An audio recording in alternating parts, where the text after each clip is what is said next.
तो फ्रेंड्स, आज हम कॉन्स्टिट्यूशनल लॉ को स्टार्ट करने जा रहे हैं। ये पूरी एक सीरीज़ रहेगी जिसके अंदर बारी बारी से सारे आर्टिकल्स के ऊपर हम डिस्कस करेंगे और जितने भी सारे आर्टिकल्स हैं उनके सारे जो इंपॉर्टेंट केस लॉज हैं उनको भी बारीकी से बात करेंगे, ताकि आपके जो कॉम्पिटिटिव एग्ज़ाम्स हैं, अगर आप एलएलबी के स्टूडेंट्स हैं या जुडिशरी की तैयारी करते हैं, तो वो सारी ही चीज़ें आपके लिए क्लियर हो जाएँ। तो सबसे पहले देखिए, आर्टिकल 1 से स्टार्ट करते हैं। पार्ट 1 के अंदर है। आर्टिकल 1 का क्लोज 1 कहता है, India that is Bharat shall be A union of states. मतलब इंडिया ही भारत है, इंडिया और भारत है। और यूनियन ऑफ स्टेट्स का मतलब ये है कि जितने भी स्टेट्स हैं इंडिया के, उन सब ने मिल के एक कंट्री बनाई है जिसको बोला गया है इंडिया दैट इज़ भारत। मतलब सारे स्टेट्स ने मिलकर एक यूनियन बनाया। फिर इसका क्लोज 2 कहता है, the states and the territories there of shall be as specified in the first schedule. देखिए, जो स्टेट्स और उनकी जो टेरिटरीज हैं वो किसके हिसाब से रहेंगी, जो शेड्यूल 1 में दिया गया है। आगे चलते हैं। देखिए, अब ये जो आर्टिकल है हमने पढ़ा, इसके मेन इंग्रेडिएंट्स क्या हैं जो कि आपको ध्यान रखने हैं। सबसे पहले नेम जो है, नेम क्या बताया गया, यूज़ किया गया डुअल नेम, जिसका मतलब है इंडिया दैट इज़ भारत। ये जो ट्रेडिशन और जो मॉडर्निटी का जो ब्रिज है, इसको बनाया गया ताकि जो है एक मॉडर्निटी भी नाम के साथ बनी रहे और साथ साथ में जो हमारा कल्चर है, जो ट्रेडिशन है, वो भी बना रहे। साथ में देखिए, पॉलिटी पॉलिटी जो है इसके अंदर ऐसे दिखाई गई है कि मतलब जैसे मैंने कहा कि यूनियन ऑफ स्टेट्स है, मतलब सब स्टेट्स ने बन के मिल के इसको बनाया है। इसका मतलब ये है कि जो यूनियन है, जो सेंट्रल गवर्नमेंट है, वो बॉस है। फेडरेशन के अंदर क्या होता है, ये फेडरेशन नहीं है। फेडरेशन अगर होता तो फेडरेशन में के लिए क्या होता है कि देखिए, जो स्टेट होते हैं वो खुद अपने आप में बड़े पावरफुल होते हैं, लेकिन यहाँ पे जो सुप्रीम रहता है वो कौन है, union that is the central government. देखिए, टेरिटरी जो है इंक्लूड स्टेट्स। जो जितनी भी जो जो टेरिटरी की बात रहेगी वो देखिए स्टेट्स की टेरिटरी रहेंगी, जो यूनियन की टेरिटरी है वो रहेगी, और जो हमने एक्वायर की हैं या एक्वायर बाद में करेंगे, तो वो सारी चीज़ें देखिए टेरिटरी के अंदर आएंगी। देखिए, क्यों कहा गया इसको यूनियन ऑफ स्टेट्स। और देखिए, not federation, not a federation, इसको ये फेडरेशन नहीं है। जैसे कि यूएसए है, unlike the USA the Indian federation was not the result of an agreement between the states. देखिए, हमारे बीच में कोई, जितने भी स्टेट्स हैं इंडिया के अंदर, आपस में कोई एग्रीमेंट नहीं है कि हम एक यूनियन बनाने वाले हैं। मतलब एक हम सबकी जो है पावर जो है अलग अलग रहेगी और फिर भी हम एक साथ रहेंगे, ऐसा कोई एग्रीमेंट नहीं है साथ में रहने का। हमारे इसमें क्या है कि बाउंड्रीज़ हैं स्टेट्स की, लिंग्विस्टिक लैंग्वेज के बेस पे, कल्चर के बेस पे उनको डिवाइड किया गया, लेकिन फिर भी क्या है कि हम सब एक यूनिटी है, कोई एग्रीमेंट के बेस पे नहीं है। फिर आता है indestructible union. No state has the right to secede from the union. The union is indestructible दो स्टेट्स कैन बी ऑल्टर्ड। देखिए, इसका मतलब ये हुआ कि आप जो जो स्टेट्स होते हैं वो उनके पास आपस में जो है ऑल्टर करने की पावर नहीं होती है, मतलब बांटने की, तोड़ने की, ऐसी कोई पावर नहीं होती है। किसके पास पावर रहती है, सिर्फ और सिर्फ ये यूनियन के पास पावर रहती है। किसी की बाउंड्री को कम ज़्यादा करना ये कौन कर सकता है, यूनियन कर सकता है। स्टेट्स अपने आप में पावरफुल नहीं, इसलिए इसको फेडरेशन नहीं कहा गया। इसका जो बेसिक सा यही चीज़ है। देखा, आप आपने देखोगे काफ़ी जो है स्टेट्स हैं, जैसे पहले यूपी था, यूपी से टूट के उत्तराखंड निकला, ऐसे ही झारखंड, बिहार बटे, तेलंगाना, आंध्र प्रदेश देखा होगा आपने। देखिए, इसने अब इस पे आ जाते हैं टेरिटरी ऑफ इंडिया। देखिए, इसके अंदर तीन चीज़ें आएंगी। जितनी भी टेरिटरीज़ हैं वो स्टेट्स की, वो सारी टेरिटरीज़ जो हैं टेरिटरी ऑफ इंडिया रहेंगी। और जो यूनियन टेरिटरीज़ हैं जितनी भी हमारी, जैसे दिल्ली, चंडीगढ़, पुडुचेरी, ये सब जो चीज़ें हैं, ये सब जो उसमें रहेंगी, ये यूनियन टेरिटरीज़ हैं। और जो हमने एक्वायर्ड करी हैं, जैसे कि गोवा पहले नहीं था और वो मतलब इंडिपेंडेंस के काफ़ी सालों के बाद वो हमारा पार्ट बना, पुडुचेरी था, तो इन सबको हमने क्या किया, एक्वायर किया गया। अब देखिए, एग्जाम्पल है आर्टिकल 1 के। Think of India as a giant solid rock. इसको बहुत एक मजबूत बड़ा सा पत्थर मान लीजिए। You can carve patterns on it to manage it better. आप इसके ऊपर जो है कार्विंग कर सकते हैं, पैटर्न्स बना सकते हैं, but you can not break pieces of the rock is one single unit. आप लेकिन आप उसको तोड़ नहीं सकते, वो एक क्या है, अपने आप में एक सिंगल यूनिट है। इसका मतलब ये हुआ कि जो भारत है, इंडिया है, वो पूरा एक ही पत्थर है। उसमें आपने तेलंगाना, तमिलनाडु, पंजाब, हरियाणा ऐसे करके स्टेट्स तो कार्व कर दिए, लेकिन वो फिर भी क्या है, एक ही यूनिटी है। सोच देखिए, हिंदी में भी एग्जाम्पल बिल्कुल सेम है, अगर आप समझ जाएं। इसके अंदर देखिए, सबसे पहले केस लॉ आया, बेरुवारी यूनियन ऑफ इंडिया 1960 का केस है। इसके देखिए फैक्ट्स क्या थे। The PM of India and Pakistan agreed to divide the Berubari union area. देखिए, दोनों ही देश के प्राइम मिनिस्टर्स ने डिसाइड किया कि वो क्या करने वाले हैं, बेरुवारी यूनियन जो लैंड थी इसको डिवाइड करने की बात हुई। हाँ, ठीक है। Half was to be given to Pakistan और the president sought the supreme court opinion on how to do this. देखिए, आधा आधा की आधा बांटने की बात थी, इसलिए प्रेसिडेंट ने क्या किया, प्रेसिडेंट को पता नहीं था देखिए, क्योंकि कॉन्स्टिट्यूशन के अंदर ये क्लियर नहीं थी ये बात, तो ये सुप्रीम कोर्ट से ओपिनियन लिया गया इसके बारे में।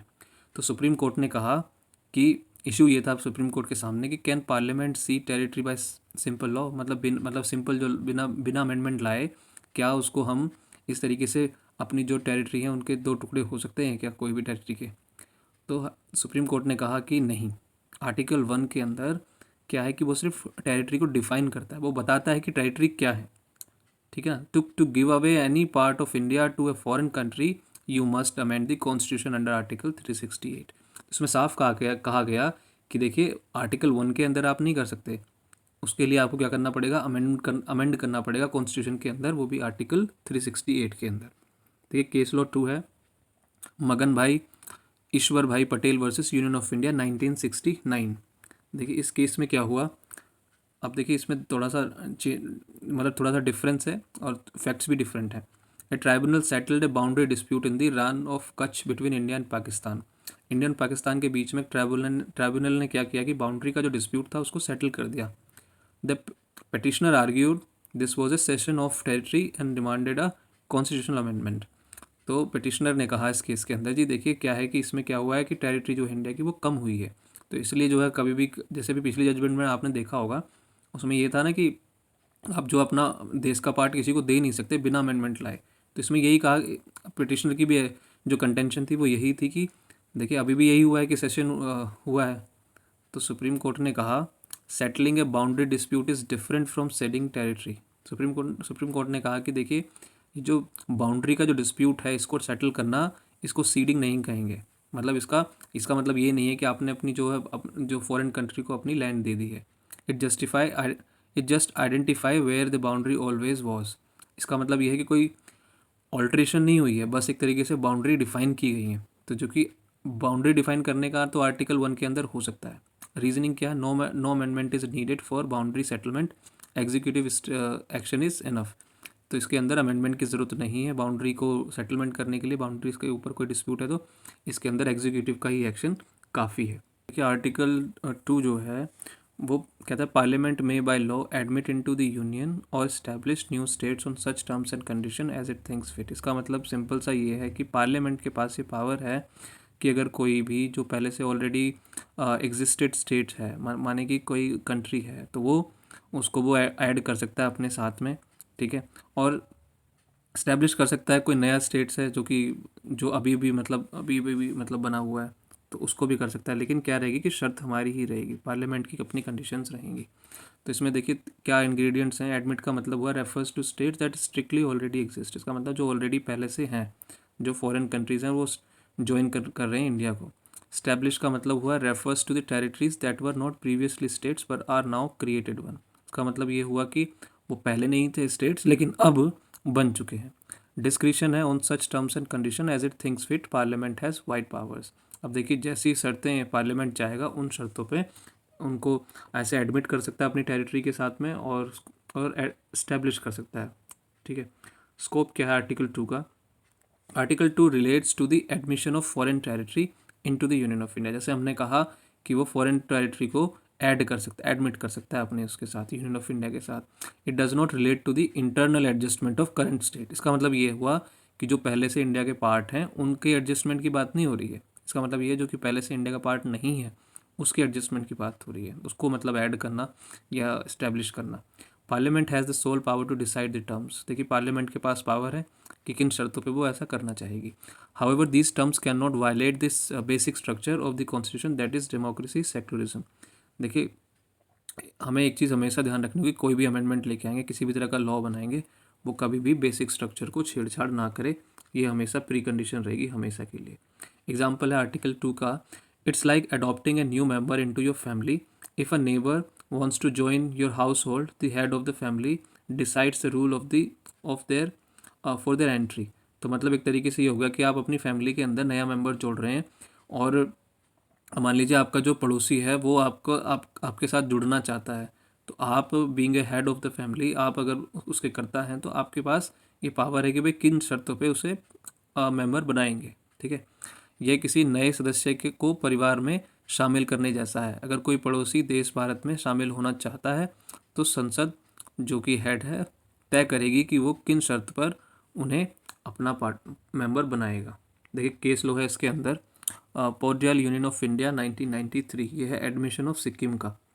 तो पोडियल केस है, फैक्ट्स हैं इसके, Sikkim became a full state of India by the 36th amendment, article 371F was added, reserving seats of Bhutia Lepchas. This was challenged as violating 1 person 1 vote। देखिए सिक्किम जो है कैसे वाट बना, 36th अमेंडमेंट के साथ जो है फुल स्टेट बना इंडिया का, और जो कि स्पेशल पावर आती है 371F में, उसके हिसाब से उसको ऐड किया गया। रिजर्व की गई सीट्स किसके लिए, भूटिया और लेप्चास के लिए, और इसी बात पे जो है इसको चैलेंज किया गया। देखिए हेल्ड क्या करा सुप्रीम कोर्ट ने, द रिजर्वेशन इज़ वैलिड। तो सुप्रीम कोर्ट ने इसकी रिजर्वेशन को वैलिड कहा। Reasoning the, under article 2 parliament can impose terms given Sikkim's unique history, these terms were necessary for its integration, it does not violate the basic structure. तो यहाँ पे जो है क्योंकि यूनिकनेस जो है सिक्किम की, उसके बेस पे, उसकी जो हिस्ट्री है उसके बेस पे ऐसा स्पेशल ट्रीटमेंट दिया जा सकता है, ठीक है, और ये किसी भी तरीके से बेसिक स्ट्रक्चर को नहीं छेड़ता। दूसरा है Mangal Singh versus union of India 1967।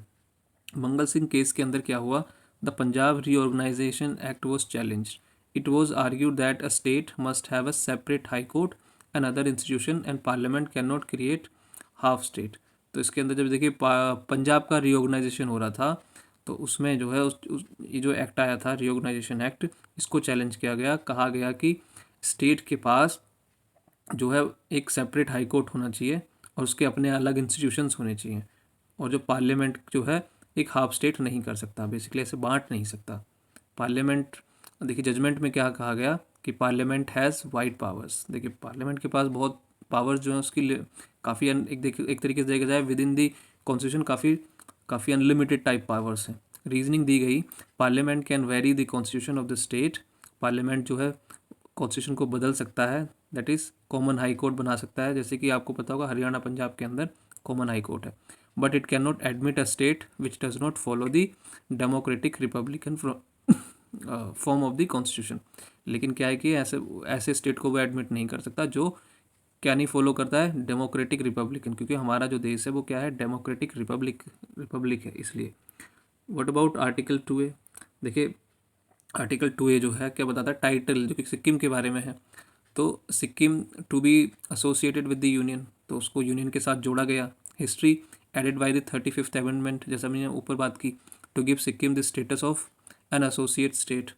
Currently देखिए स्टेटस क्या है, इसको रिपील कर दिया गया। क्या रीज़न है, the 36th amendment made Sikkim a full flash state of India making article 2A redundant, क्योंकि जब अमेंडमेंट के बाद से जब वो फुल फ्लैश स्टेट हो गया तो उसकी फिर ज़रूरत ही नहीं। अब देखिए summary, article 1 versus article 2। Article 1 जो है डिफाइन करता है नेम एंड टेरिटरीज, और जो आर्टिकल 2 क्या करता है, नई टेरिटरीज और उनके एडमिशन की बात करता है, ऐड करने की बात करता है।